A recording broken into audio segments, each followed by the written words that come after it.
Shirikisho la vyama vya wafanyakazi nchini TUCTA linakusudia kuonana na Rais Dr. John Pombe Magufuli ili kumwomba aharakishe utekelezaji wa ahadi zake alizotoa wakati wa kampeni ambazo zitaondoa kero kwa wafanyakazi na kuwanusuru katika hali duni ya maisha.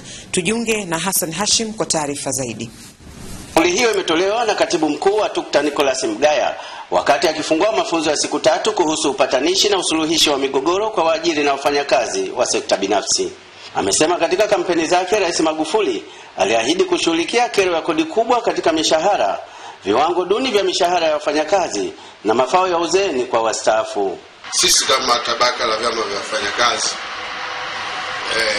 kwanza tunapongeza Mheshimiwa John Pombe Joseph Magufuli, lakini tungependa kusema kwamba tumefuatilia kwa makini hotuba zake alizokuwa anazitoa wakati wa kampeni ya urais, na kwa bahati nzuri ametaja vitu ambavyo sisi wafanyakazi vinatukera, na kwa bahati nzuri vitu hivi kwa vile amevitaja tumepata imani kwamba Mheshimiwa Rais atavifanyia kazi katika muda huu atakapokuwa madarakani.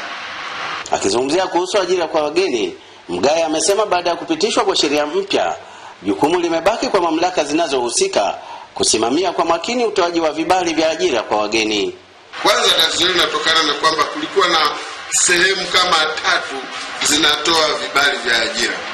Wizara ya Kazi inatoa vibali, idara ya uhamiaji inatoa vibali vya kuishi, na kile kituo cha uwekezaji Tanzania Center of Investment TIC nacho kinatoa vibali. Kwa hiyo kukawa na mgongano.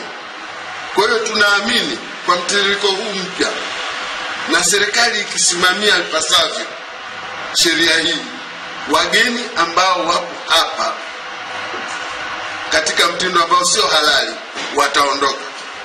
Mafunzo hayo ya siku 3 yanashirikisha watendaji mbalimbali wa shirikisho hilo kutoka mikoa ya Tanga, Mtwara, Lindi, Dodoma, Dar es Salaam, Pwani na Morogoro. Nikiripoti kutoka Tanga ni Hassan Hashim wa Channel 10.